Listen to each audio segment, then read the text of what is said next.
உங்கள் அனைவர் சார்பிலும் பிறந்தநாள் வாழ்த்துக்களையும் நான் அன்புடன் தெரிவித்துக் கொள்கிறேன்.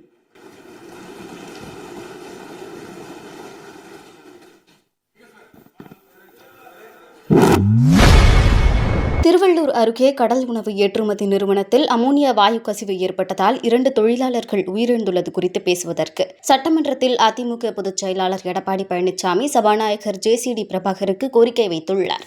வாழ வேண்டும் என்று நம் தமிழகத்தை இந்தியாவின் முதன்மை மாநிலமாக மாற்ற அவர் தொடர்ந்து வழிநடத்த வேண்டும் என்று இறைவனை பிரார்த்தித்து எனது நெஞ்சார்ந்த பிறந்தநாள் வாழ்த்துக்களையும் உங்கள் அனைவர் சார்பிலும் பிறந்தநாள் வாழ்த்துக்களையும் நான் அன்புடன் தெரிவித்துக் கொள்கிறேன்.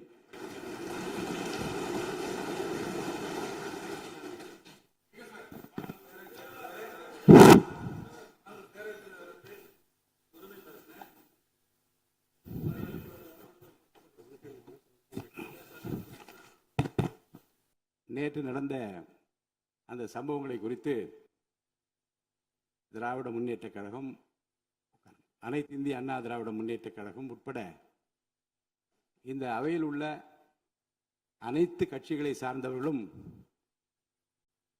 தங்களுடைய எண்ணத்தை வெளிப்படுத்தி இருக்கிறார்கள், துயரத்தை வெளிப்படுத்தி இருக்கிறார்கள், ஆறுதலை வெளிப்படுத்தி கடிதம் மூலமாக எங்கள் கருத்துக்களை சொல்ல வேண்டும், இந்த விதியின் கீழ் சொல்ல வேண்டும் என்றும் என்னை கேட்டிருக்கிறார்கள்.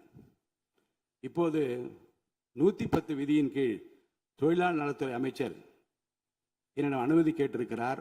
ஒரு அறிக்கையை படிக்க வேண்டும் என்று அமைச்சருக்கு அனுமதி அளிக்கப்படுகிறது. செய்திகளை உள்ளது உள்ளபடி தெரிந்து கொள்ள ரெஃப்ளெக்ட் நியூஸை சப்ஸ்கிரைப் பண்ணுங்க.